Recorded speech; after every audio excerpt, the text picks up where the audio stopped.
Hello friends, आज हम आपके सामने Hotstar released movie gas light लेकर आए हैं। मूवी की शुरुआत होती है मिशा नाम की एक लड़की से जो चल नहीं सकती है। मिशा 15 साल बाद अपने रॉयल एस्टेट वापस आई है।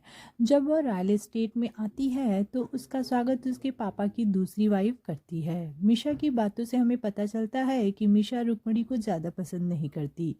मिशा अपने पिता राजा साहब के बारे में पूछती है तो रुक्मणी बताती है कि राजा साहब किसी काम से बाहर गए हैं, कुछ दिनों में वापस आ जाएंगे। मिशा को ये बात कुछ अजीब लगता है क्योंकि वह 15 साल के बाद अपने पिता को मिलने वाली थी। उन्होंने खुद चिट्ठी लिखकर बुलवाया था और वह उसके लिए नहीं रुके। मिशा अपने पुराने रूम में जाकर अपनी पुरानी यादें ताज़ा करने लगी है। मिशा की वहाँ एक ड्राइंग बुक है जिसे वो देखने लगती है। वहीं पर उसने ड्रॉ किया था कि कैसे वो अपने पापा के साथ खुश थी। फिर कुछ टाइम बाद उनकी हवेली में आग लग गई, जैसे उनकी हवेली पर किसी चुड़ैल का साया हो। जब मिशा और रुक्मणी डिनर कर रहे थे तो मिशा से रुक्मणी पूछती है कि वह सोशल मीडिया पर क्यों नहीं है। मिशा बताती है कि उसकी लाइफ में दिखाने लायक कुछ है ही नहीं, इसीलिए उसने सोशल मीडिया पर कोई अकाउंट नहीं बनाया है। आखिर जब उसकी मम्मी को पता चला कि रुक्मणी और राजा साहब के बारे में तो उसने सुसाइड कर लिया और राजा साहब ने रुक्मणी से शादी। मिशा इस बात से राजा साहब से बहुत गुस्सा थी, इसलिए वह घर छोड़कर चली गई। लेकिन कुछ टाइम पहले ही उसका एक्सीडेंट हो गया जिसमें उसके पैर चले गए। रुक्मणी मिशा से कहती है वो कभी नहीं चाहती कि उनका घर टूटे। वो बताती है कि राजा साहब उसको बहुत मिस करते थे। वो मीशा के बचपन की वीडियो अक्सर देखा करते हैं। मीशा भी उस वीडियो को देखने लगती है। थोड़ी देर बाद वो अपने रूम में चली जाती है। जब वो सो रही थी उसे कुछ अजीब सा फील होता है, जैसे उसे कोई बुला रहा हो। वो अपने रूम से बाहर आती है और किसी पेपर का पीछा करने लगती है। वहाँ पर उसे एक आदमी दिखाई देता है। वो उसके पीछे पीछे जाने लगती है। ऐसा लगता है कि वो राजा साहब के वो पैलेस के अंदर एक लेक था। वहाँ पर जाती है और वहाँ पर उसे कोई सीढ़ियों से धक्का दे देता है जिससे मिशा नीचे गिर जाती है। जब उसे होश आता है तो वो अपने रूम में थी। वहाँ पर सब लोग इकट्ठा थे। वहाँ डॉक्टर अंकल आए थे जो उसका चेकअप करते हैं और आराम करने के लिए कहते हैं। उसके सामने डॉक्टर शेखावत थे। लेकिन मिशा सबको बताती है कि उसने राजा साहब को उसी लेक के पास देखा है। वह बताती है कि राजा साहब के साथ ज़रूर कुछ बुरा हुआ है। वो लेक के पास सबको तलाशी लेने को कहती है, लेकिन वहाँ पर उसे राजा साहब नहीं मिलते। लेकिन मिशा ने तो वहाँ पर उन्हें ही देखा था। डॉक्टर उसे कहते हैं शायद उसे भ्रम हुआ होगा और वो वापस चले जाते हैं। रुक्मणी का भी यही कहना था कि वो मिशा से कहती है शायद उसने कपिल को देखा होगा। कपिल जो उसके पैलेस का ध्यान रखता है, राजा साहब का मैनेजर है। शायद मिशा ने उसे ही राजा साहब समझ लिया होगा क्योंकि कपिल बाहर गया था और आज ही वापस आया है। अगले दिन रुक्मणी मिशा को एक शूटिंग गेम दिखाने के लिए ले जाती है। वहाँ पर उसकी मुलाकात राणा साहब के लड़के से होता है जो मिशा का दूर का कजन था, जो राणा साहब को एक गेम में हरा देता है। क्योंकि यह गेम राजा साहब का फेवरेट गेम था और राजा साहब नहीं थे तो उनके भी यहाँ पर कपिल इस गेम को खेल रहा था। राणा को ये हार हजम नहीं होती है और वह कपिल से बदला लेने की सोचता है और उसकी गन में स्टोन डाल देता है जिसकी वजह से बुलेट बैकफायर करती है और कपिल को चोट लग जाती है। जब कपिल पैलेस आता है तो वह बैंडेज लगा रहा होता है। तब मिशा आती है और उससे पूछती है कि उसे चोट कैसे लगा है। तब वो बताता है कि ये सब राणा ने किया है। मिशा उससे रुक्मणी और राजा साहब के रिलेशन के बारे में पूछने लगती है। तब कपिल बताता है कि वो राजा साहब के बहुत करीब था पर उनकी पर्सनल लाइफ के बारे में उसे नहीं पता।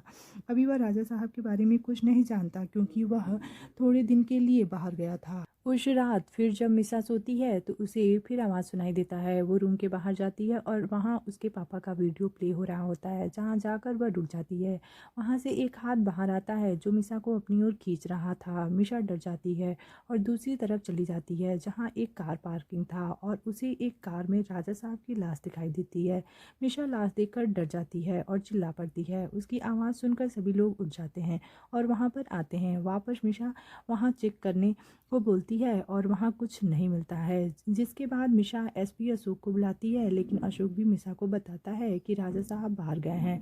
वो हर बार अपनी नई गर्लफ्रेंड के साथ होते हैं जिसके बारे में वो किसी को भी कुछ नहीं बताते हैं। लेकिन मिशा कहती है कि उसे पूरा यकीन है कि राजा साहब के साथ कुछ गलत हुआ है, जिस पर अशोक कहता है कि मिशा तुम मिसिंग कंप्लेन फाइल करो। उसके बाद वो मिसिंग कंप्लेन फाइल कर देती है।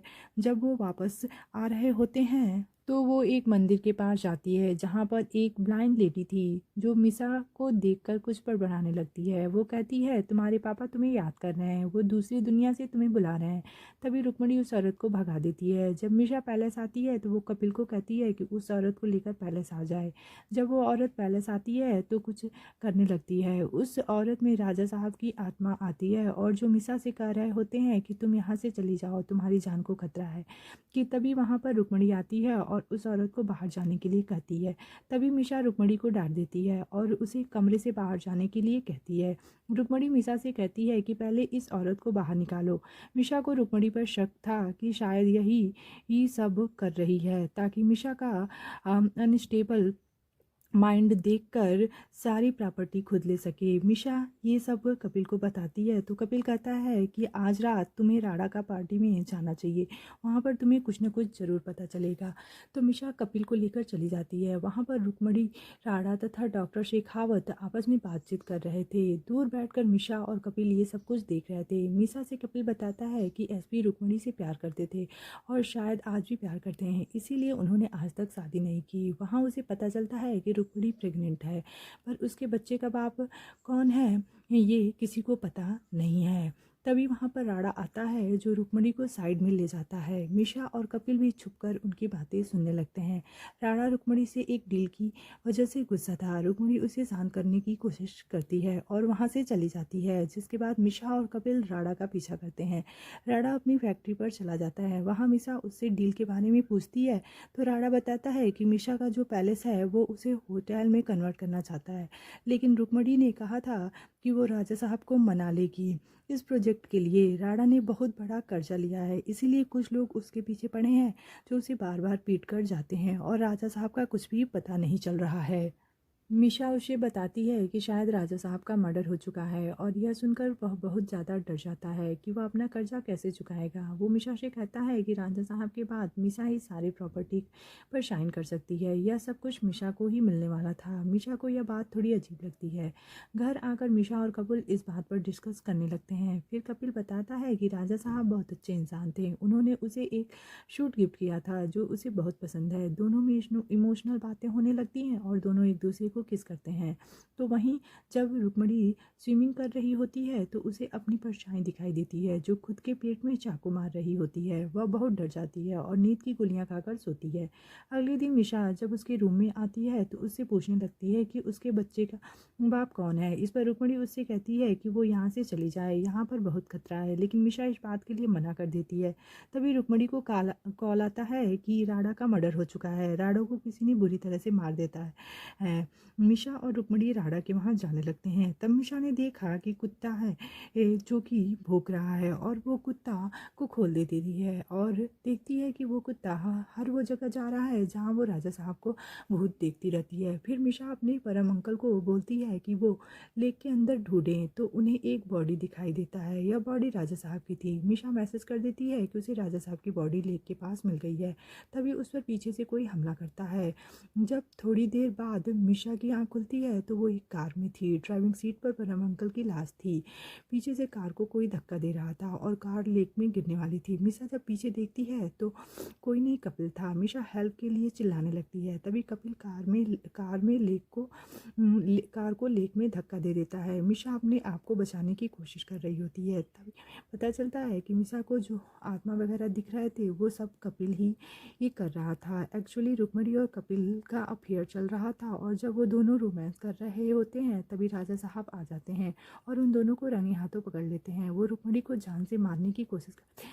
तभी वहाँ कपिल आ जाता है और उन्हें धक्का दे देता है तो राजा साहब को चोट लग जाती है। इससे पहले राजा साहब कुछ करें कपिल उसको मारने लगता है और उनको जान से मार देता है और सबको ये दिखाने लगते हैं कि राजा साहब कहीं बाहर गए हैं। वो राजा साहब को पत्थर में बांध कर उस लेक में डाल दिया था, इसीलिए उसने मिशा और परम को भी मार देता है। राड़ा को भी पता चल गया था, इसलिए राड़ा को भी वो मार दिया था। रुक्मणी इन सब से परेशान होकर स्लीपिंग पिल खाकर मरने की कोशिश करती है। तभी वहाँ कपिल आ जाता है और उसे बचा लेता है। वो रुक्मणी को अपने बच्चे के बारे में सोचने के लिए कहता है, लेकिन रुक्मिणी मिशा की मिसिंग कंप्लेन लिखवाती है कि वो अपने घर वापस जाना चाहती है पर अभी तक नहीं पहुंची है, पता नहीं कहाँ गई है। अशोक रुक्मिणी को बताता है कि वो जल्द ही मिशा को ढूंढेगा। थोड़ी देर बाद कार लेक में मिलती है पर उसमें सिर्फ परम अंकल की ही बॉडी मिलती है, मिशा की बॉडी नहीं मिलती है और कपिल को थाने बुलाया जाता है। तभी डॉक्टर शेखावत आते हैं और रुक्मिणी को बताते हैं कि उन्होंने मिशा की लाश को देखा है। एक्चुअली मिशा एक हफ्ते पहले ही एक्सीडेंट में मर चुकी होती है।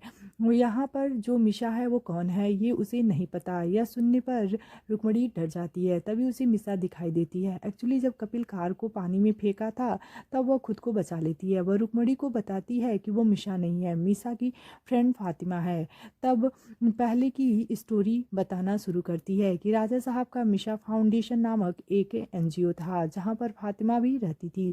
वहीं मिशा की उससे फ्रेंडशिप हुई और कुछ टाइम बाद दोनों अलग हो गए और जब फातिमा डॉक्टर बन गई तो उसके पास मिशा की केस आई।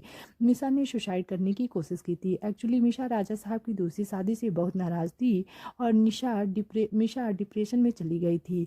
तो एक दिन वह सुसाइड करने की कोशिश की। फातिमा को जब मिशा के बारे में पता चला तो उसके साथ ज़्यादा से ज़्यादा टाइम स्पेंड करने लगी ताकि उसको जल्दी इम्प्रूवमेंट हो सके। शेखावत भी मदद कर रहे थे। मिशा धीरे धीरे डिप्रेशन से बाहर आ रही थी। वो अपने पापा को माफ़ करना चाहती थी क्योंकि उसके पापा ने बहुत से बच्चों के लिए बहुत अच्छा काम किया था। इसलिए वो अपने पापा से बात करती है और उसके पापा उससे मिलने वाले थे लेकिन वो मिलने नहीं आते, जिसकी वजह से मिशा और डिप्रेशन में चली जाती है और फिर से सुसाइड कर लेती है। मिशा की मौत के बाद फातिमा और डॉक्टर शेखावत जानना चाहते थे कि राजा साहब उससे मिलने क्यों नहीं आए। फातिमा मिशा बनकर इस पैलेस में आई ताकि उसे सारे सीक्रेट का पता चल सके। रुक्मिणी ये सुनकर फातिमा से माफ़ी मांगने लगती है। वो उससे कहती है कि वो किसी को भी मारना नहीं चाहती थी लेकिन वो मजबूर थी। तभी वहाँ कपिल आता है और डॉक्टर साहब पर हमला कर देता है। वो मिशा को मारने वाला होता है कि तभी रुक्मिणी बीच में आ जाती है। वो कपिल से कहती है कि वो दोनों यहाँ से चले जाएंगे, वो सबको मारना बंद कर दे, लेकिन कपिल कहता है कि ये सब कुछ उसका है, इसे छोड़कर वो कहीं नहीं जाएगा। मिशा उससे छुपने की कोशिश करती है। वो मिशा को मारने ही वाला था कि रुक्मिणी कपिल पर गोली चला देती है। कपिल उसे रोकने की कोशिश करता है और दोनों के झगड़े में रुक्मिणी को गोली लग जाती है और रुक्मिणी की मौत हो जाती है। मौके का फ़ायदा उठाकर फातिमा वहाँ से भाग जाती है और एक राइफल ले लेती है और उसमें गोलियाँ भरती है। तभी वहाँ कपिल आ जाता है और फातिमा से कहता है कि राजा साहब बिल्कुल भी अच्छे इंसान नहीं थे, वो सिर्फ चैरिटी के नाम पर ढोंग करते थे। एक दिन एक 20 साल के लड़की ने उनका सूट पहन के देख लिया तो उन्होंने सबके सामने उसे नंगा घुमाया और वो चैरिटी के नाम पर सिर्फ ढोंग करते थे। कपिल फातिमा से गन छीन लेता है और शूट करता है लेकिन गोली बैकफायर होती है और कपिल की मौत हो जाती है क्योंकि फातिमा ने भी उस गोली के अंदर एक स्टोन को डाला था जिसकी वजह से गोली कपिल को ही लग जाती है। क्योंकि फातिमा ने उस गोली के अंदर एक स्टोन को डाला था जिसकी वजह से गोली कपिल को ही लग गई। जिसके बाद एसपीएसओ आते हैं और सबकी बॉडीज़ को ले जाते हैं। डॉक्टर शेखावत और फातिमा डिसाइड करते हैं कि मिशा फाउंडेशन के बच्चों के लिए ये पैलेस दिया जाएगा और यहीं पर यह मूवी ख़त्म हो जाती है।